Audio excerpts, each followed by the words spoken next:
Shari. Bitiwan mo ako! Pabayaan niyo ako! Pabayaan niyo ako! Shari, hindi ka namin pwedeng pabayaan. Shari, huwag mo naman sirain ang buhay mo dahil kay Joel. Kailangan ko siya, Nay! Kailangan ko siya! Paano naman kami? Paano kami pamilya mo? Baliwala naman kami sa'yo.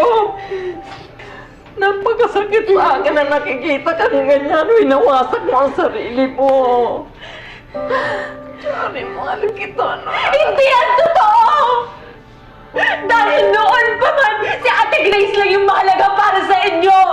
Anak din kita. Kung ano man ang gusto ko para kay Grace, yun ang gusto ko para sa'yo. Pantay-pantay ang pagmamahal ko sa inyong tatlo. Talaga lang, Nay? Talaga? Mahal mo ba ako? Kaya lagi akong mali sa paningin ninyo, di ba? Kaya nung nagkakasa si Ate Grace, ako yung sinisi mo.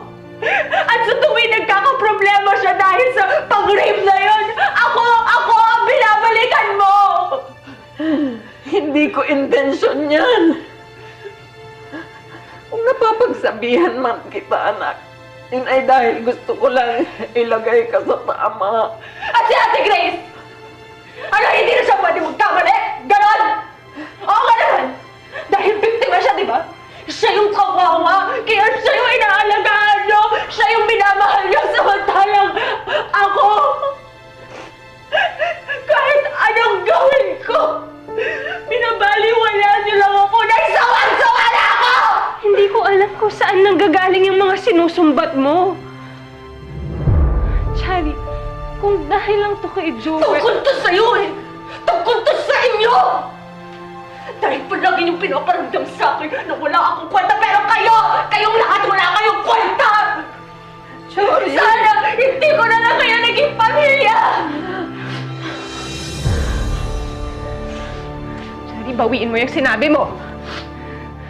Pamilya mo kami. Kapatid mo pa rin ako.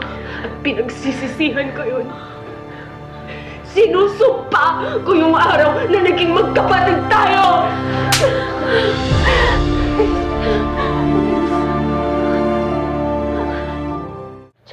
Shari, I'm sorry. Hindi ko sinasadya.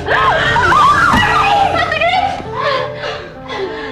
Shari, Senay, pabayaan mo kami! Panahon na ba? Magmukha ko sa babaeng to ang lahat na naging kasalanan niya sa akin! Bakit?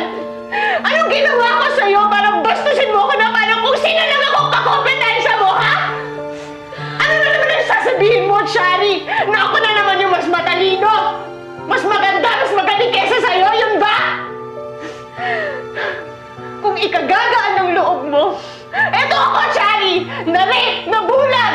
Ano ba bang gusto mo? Yun na nga yung mas masakit, diba?